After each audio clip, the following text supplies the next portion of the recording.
Boa noite. 7.240 vagas de trabalho temporário devem ser abertas no comércio de Belo Horizonte já a partir do próximo mês, diante da expectativa do setor de que as vendas aumentem no fim de ano. Foi o que apontou um levantamento da Federação do Comércio do Estado. 12% dos entrevistados disseram que vão aumentar o quadro de funcionários. Um percentual menor do que no ano passado, que foi de 19%. Mas devido à crise econômica, com inflação e juros altos, redução de renda e de consumo. As principais demandas são por vendedores e operadores de caixa, além de auxiliares de vendas e estoquistas. Então, na capital, os candidatos devem procurar os postos do Cine ou a CDL para levar currículo e se cadastrar. O Ministério Público Federal denunciou 21 pessoas da Samarco e das controladoras dela, a Vale e a BHP Billiton, por homicídio qualificado na tragédia de Mariana. 19 pessoas morreram atingidas pela lama da barragem de Fundão, que estourou há quase um ano, em 5 de novembro. A decisão da Procuradoria foi anunciada hoje em Belo Horizonte.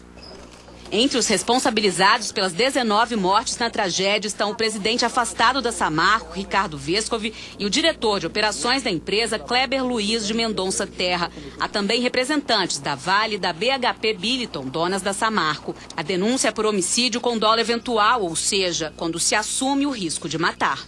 A motivação desses homicídios foi a ganância desmedida das empresas. As vítimas tiveram impossibilitado o seu recurso à defesa, ou seja, não tiveram o que fazer.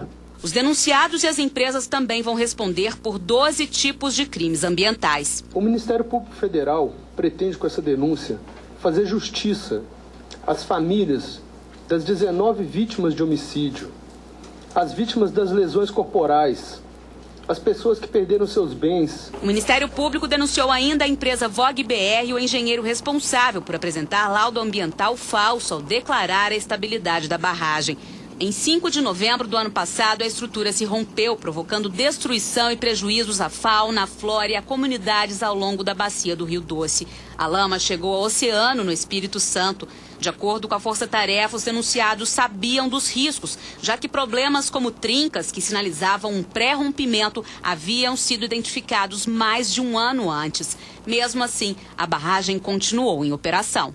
A reiterada conduta da empresa em colocar esparadrapos estruturais para uma resposta que deveria ser uma resposta mais contundente. Este poderá ser o primeiro crime ambiental que vai a júri popular no país. Se condenados, os denunciados podem pegar até 54 anos de prisão. A pena também poderá incluir pagamento de multa e a reparação dos danos à natureza e às vítimas do maior desastre ambiental brasileiro. Tragédia essa que só ocorreu devido à omissão criminosa e hedionda por parte dos denunciados. Essas pessoas, os denunciados, se mantiveram omissos quando tinham legalmente o dever jurídico de agir. Estão suspensas as aulas na Faculdade Pitágoras de Patinga, onde o teto desabou e houve alagamento de salas na noite dessa quarta. Alunos gravaram vídeos antes e depois de terem de abandonar o prédio. Os alunos da faculdade, que fica no bairro Cidade Nobre, em Ipatinga, levaram o maior susto com o rompimento de uma tubulação de água que provocou o desabamento do teto de gesso de algumas salas. O prédio ficou alagado. Neste vídeo, feito pelos próprios alunos, é possível ver a água escorrendo pelas paredes. Neste outro, um aluno corre para salvar um livro que está sobre a mesa. Logo que aconteceu o vazamento, o alarme tocou e os alunos esvaziaram o campus. Ninguém ficou ferido. O segundo andar ficou totalmente alagado. Os bombeiros constataram o rompimento da canalização de água principal ligada ao reservatório e o rompimento das abraçadeiras que sustentavam o encanamento. O vazamento provocou a queda dos forros de 2 salas de aula, da sala dos professores, do depósito de materiais e do banheiro feminino. Os bombeiros orientaram a direção da faculdade que solicite uma vistoria criteriosa dos engenheiros responsáveis pela obra do prédio. Uma equipe da Defesa Civil também esteve no local. As aulas de quinta e sexta-feira foram suspensas para que os reparos necessários sejam realizados. E em Belo Horizonte, cabos furtados da rede elétrica causaram vários problemas em uma das unidades do Detran. A falta de energia provocou transtornos para quem procurou atendimento no órgão do Estado e foi surpreendido com os guichês vazios e os serviços suspensos. Os trabalhos na unidade do Detran, que fica na rua Bernardo Guimarães, estão prejudicados há 2 dias. É que o local está sem energia. O problema estaria nestes fios cortados. Segundo os próprios funcionários, eles foram roubados. A consequência da falta de eletricidade foi registrada neste vídeo por quem procurou os serviços do órgão. No balcão de atendimento, mesas vazias, luzes e computadores desligados. Igor veio de Pará de Minas para resolver a carteira de habilitação da mulher que é deficiente. Ficou indignado com o descaso. Eles vão tentar ver o que pode fazer, mas está tendo que remarcar. Tudo bem, tem que remarcar. Mas e o pessoal que está vindo de Uberaba, pagou R$600 de passagem de ônibus para chegar aqui e não conseguir? Esta funcionária do setor administrativo contou que sem luz, quase todo o serviço está sendo feito manualmente. Tirar uma cópia virou tarefa difícil. Estou indo lá buscar xerox para poder fazer o nosso serviço. É um absurdo. Segundo a assessoria de imprensa da Polícia Civil, os reparos foram feitos e nesta tarde todos os serviços voltaram a ser realizados normalmente. Em relação ao furto dos fios, a informação é de que ele está sendo investigado. A falta de chuvas e a seca deixam 15 municípios brasileiros em situação de emergência, 4 deles em Minas. Engenheiro Navarro, Vargem Grande do Rio Pardo, Capitão Enéas e Rio Pardo de Minas, na região norte. Os demais ficam nos estados da Bahia, do Espírito Santo, Maranhão, Sergipe e Tocantins.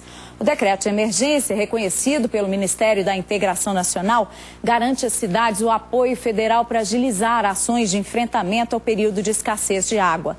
E também permite que os municípios tenham direito a outros benefícios, como a renegociação de dívidas na agricultura junto ao Banco do Brasil, envio de cestas básicas pelo Ministério do Desenvolvimento Social e Agrário e o apoio do Banco Nacional do Desenvolvimento, BNDES, para a retomada da atividade econômica nas regiões afetadas. E tem sido difícil aguentar o calor que tem feito em Belo Horizonte nos últimos dias, né? Para amenizar a temperatura acima dos 30 graus, os belo-horizontinos se viram para fazer o que for e reduzir o efeito do ar abafado.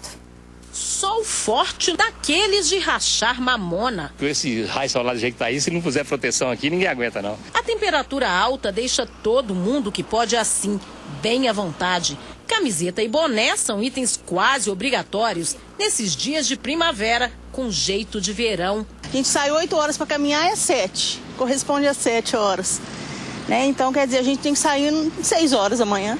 Camisetinha, né? Exatamente. Cadê a água? A água hoje eu não trouxe, não. Para fazer caminhada durante o dia, é preciso coragem e cuidados especiais. Bebo bastante água, muito líquido mesmo. Protetor solar, pelo menos umas 2 vezes por dia. E cabelo preso, pouca roupa.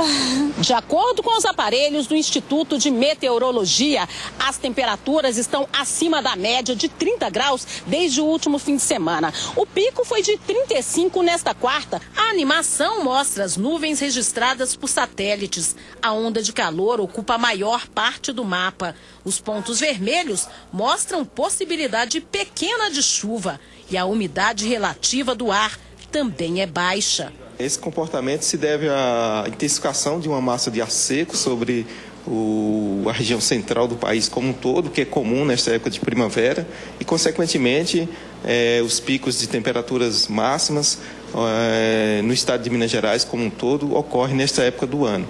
O jeito, então, é procurar uma sombrinha. A gente sai de casa na esperança que vai melhorar um pouco, mas o raio do sol só piora a situação, né? Aí procura sombrinha?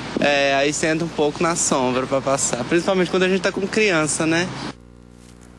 À tarde, a Defesa Civil soltou um alerta de possibilidade de pancadas de chuva em BH até amanhã. Veja agora como é que fica o tempo nesta sexta em todo o estado.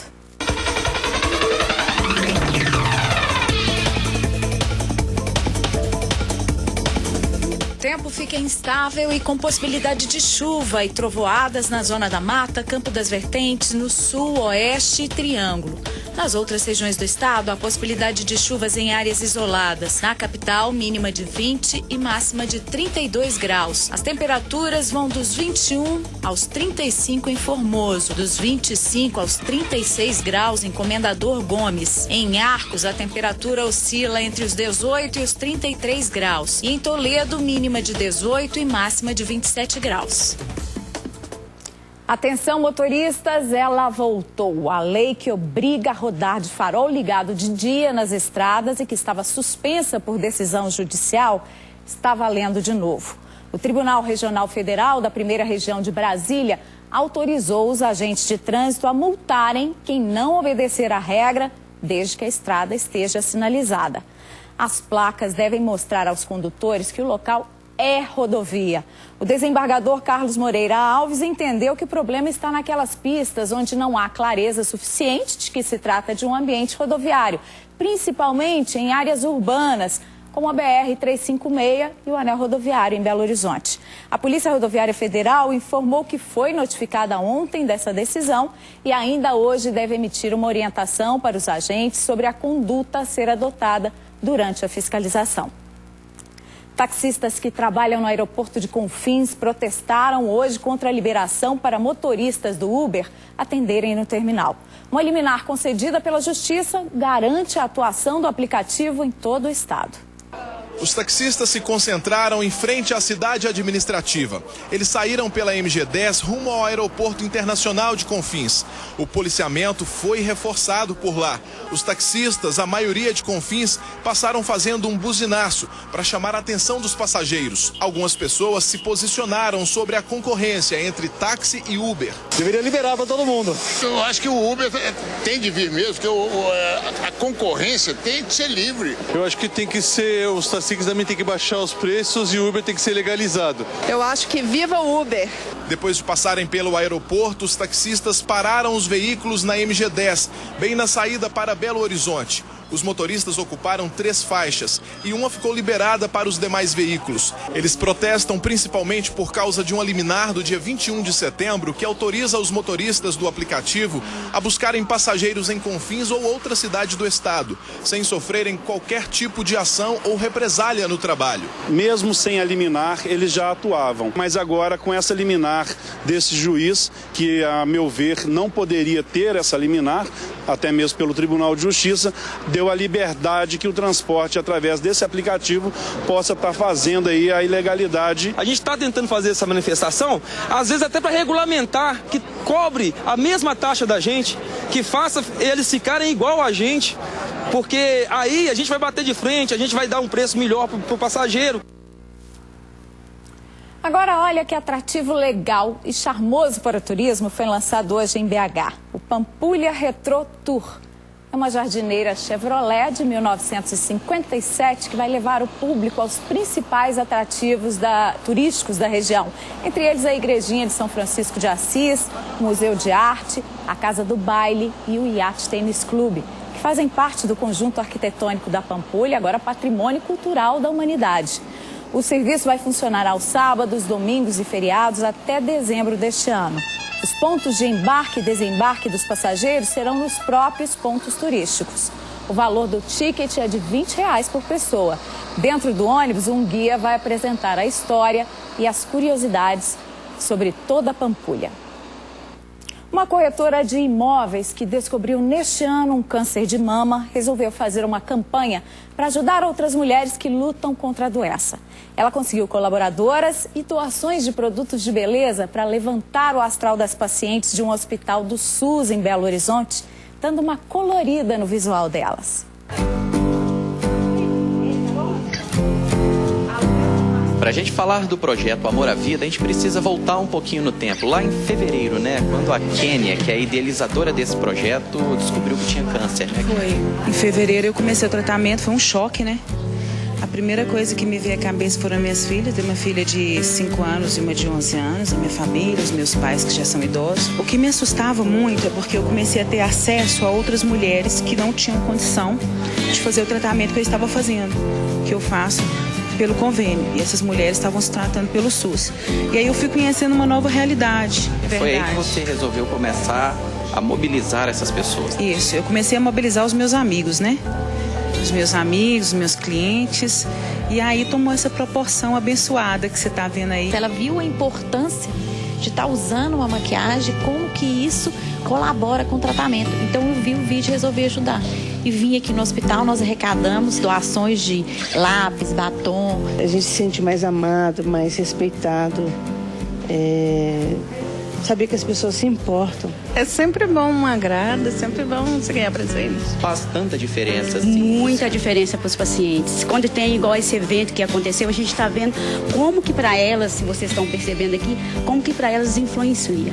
A Janaína também é voluntária, fotógrafa e está fazendo aqui o antes e o depois, né, das pacientes. Eu tenho desenvolvido aqui um projeto chamado Uma Foto, um sorriso por uma foto.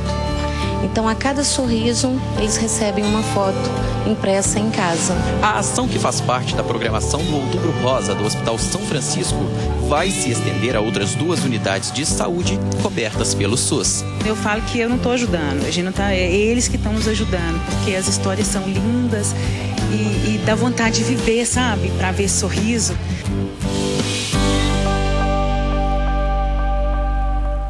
A Polícia Civil apresentou nessa manhã os suspeitos de matarem o dono de um lava-jato no bairro Santa Terezinha, em Belo Horizonte, há 5 meses. Os homens tentavam roubar uma moto do local e a vítima reagiu. Gustavo Henrique Dias Moreira está preso desde o dia do crime. Vitor Pereira da Silva foi localizado após 5 meses de investigação. Segundo a polícia, os 2 jovens de 19 anos, juntamente com um terceiro comparsa, participaram da tentativa de roubo de uma moto que terminou com a morte do dono de um lava-jato. Vitor é apontado como o autor do disparo que matou José Ribamar dos Santos. Sou inocente, fiz nada não. Tem guerra com o Kelvin, tem 2 anos já, isso aí do lado eu nem conheço ele, senhor. Por isso que ele deu meu nome, senhor.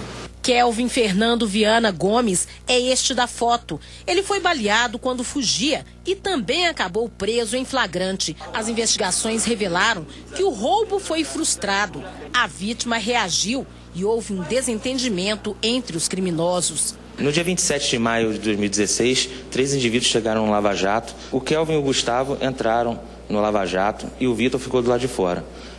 Quando as vítimas reagiram, o Vitor entrou no Lava Jato e aí, em defesa dos parceiros, dos algozes, efetuou um tiro contra a cabeça da vítima. Houve esse desacerto e eles desistiram de levar a motocicleta para fugir. Segundo o delegado, os suspeitos confessaram o crime. Um deles, o Vitor, cometeu um novo crime após a tentativa de latrocínio. Passou por audiência de custódia e recebeu uma tornozeleira de monitoramento. Foi o que ajudou a polícia a localizá-lo. Uma família do bairro Tirol, região do Barreiro, na capital, procura por um parente desaparecido há 6 dias. Rogério José de Oliveira, de 49 anos, saiu de casa dizendo que ia trabalhar e não voltou. Segundo a filha dele, o homem não apresentava problemas, mas no dia do desaparecimento estava um pouco perturbado. Qualquer informação sobre o paradeiro de Rogério pode ser repassada pelo número 0800 28 28 197. A seguir, homens assumem a vaidade e o mercado de beleza masculina cresce com barbearias e cosméticos, apesar da crise. Veja já já.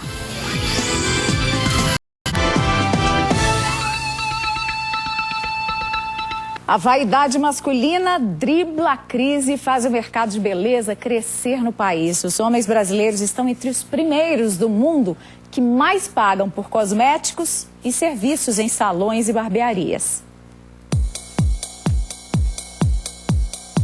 Cabelo cortado com estilo único, barba e bigode bem feitos. Não, ainda não é tudo. Para sair de casa só depois de ficar perfeito. E aí, rola com a esposa até aquela briga por espaço em frente ao espelho. Dá uma briga bacana, viu? O Paulo e a esposa, acaba que o Paulo fica um pouquinho mais nos ajeitos, um cabelinho aqui, um balme, um shampoo pra barba. A vaidade definitivamente passou a fazer parte do dicionário masculino. E junto com o comportamento, uma infinidade de produtos, Quem diria? Gel fixador, pomada hidratante, óleo para dar brilho. E também, como tem barba, tem produto específico para barba, que são produtos totalmente diferentes de produtos femininos. São produtos pensados na oleosidade do homem, produto pensado na oleosidade do couro cabeludo. Então são realmente produtos que dão resultado para o homem sem deixar oleoso, sem deixar nenhum desconforto. O mercado de produtos e serviços para a beleza masculina está na contramão da crise. Se a gente for pegar principalmente na região de Belo Horizonte, de 2 anos para cá, muito crescimento, a gente pode dizer aí que a gente dobrou as vendas, a empresa tem investido cada dia mais nesse segmento. E o mercado no Brasil segue o mesmo caminho. Não é à toa que o país já se tornou o segundo maior consumidor, atrás apenas dos Estados Unidos. Nós temos dados de pesquisa que um homem hoje gasta em média R$150, um homem que usa barba, ele gasta em média R$150 mês, e isso é um gasto que só a mulher tinha. As barbearias não param de crescer. Só em São Paulo e Minas, cerca de 200 novos empreendimentos são abertos todos os meses. O homem sempre foi acuado dentro de um salão de cabeleireiros unissex. Hoje não, hoje ele tem um espaço dele dentro da barbearia, ali onde ele pode jogar uma conversa fora, se quiser relaxar, tomar uma cervejinha artesanal, e ainda de tudo ter uma experiência nova dentro da barbearia. Os mais conservadores podem até ficar desconfiados, mas quem passou a se cuidar mais, garante. Na hora da conquista, estar impecável faz toda a diferença. Cabelo bem cortado, bem graduado, bem disfarçado, uma sobrancelha bem feita, uma barba bem preparada, chama a atenção das mulheres. O Jornal da Alterosa fica por aqui, vem aí o SBT Brasil. Uma boa noite para você. Amanhã a gente está de volta. Tchau.